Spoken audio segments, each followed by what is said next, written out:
Good morning. आज late उठल्यामुळे काहीच करायची इच्छा नाही झाली. सो वर्कआउट नाही, नाश्ता नाही, काहीच नाही. थेट निघाले ऑफिसला.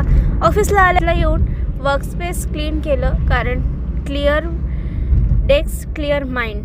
काम सुरू केलं. फोकस अँड डेडिकेशन कन्सिस्टन्सीसोबत काम करता करता छान एक आयडिया आली. New year resolution, new year सेलिब्रेशनसाठी काहीतरी ऑफिसमध्ये एक ॲक्टिव्हिटी करावी म्हणून सगळ्यांच्या नावाच्या चिट्स बनवल्या.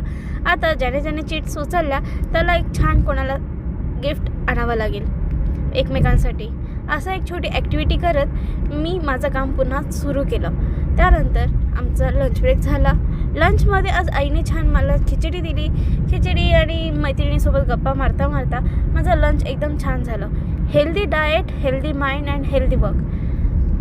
लंच ब्रेक संपल्यानंतर पुन्हा कामाला सुरुवात केली. एक एक काम करता करता पुन्हा भूक लागली, म्हणून हेल्दी डाएट म्हणून स्नॅक्स न खाता मी छान आज पेरू खाल्ला. पेरू खाल्ल्यावर पुन्हा कामात कॉन्सन्ट्रेटली काम केलं. पेपरवर्क केलं. आज जरा जास्तच पेपरवर्क होतं. निवांत आहे, इयर एंड आहे.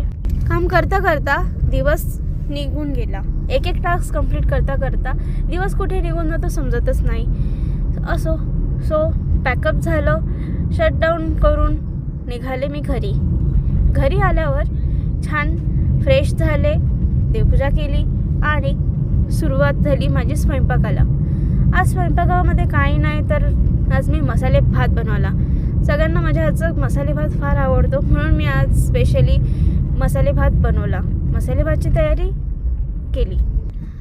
ऑफिसची ड्युटी संपली, पण घरासाठी जबाबदारी प्रेमाने सुरू झाली.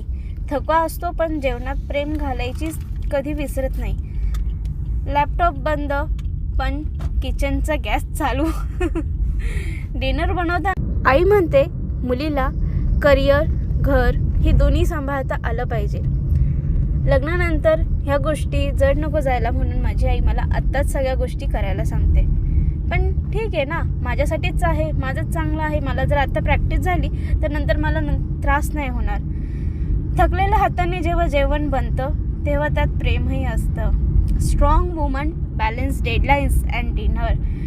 ऑफिसनंतरचा स्वयंपाक, माझी शिस्त, माझं प्रेम, ह्या सगळ्या गोष्टींमध्ये माझा स्वयंपाक खूप छान झाला.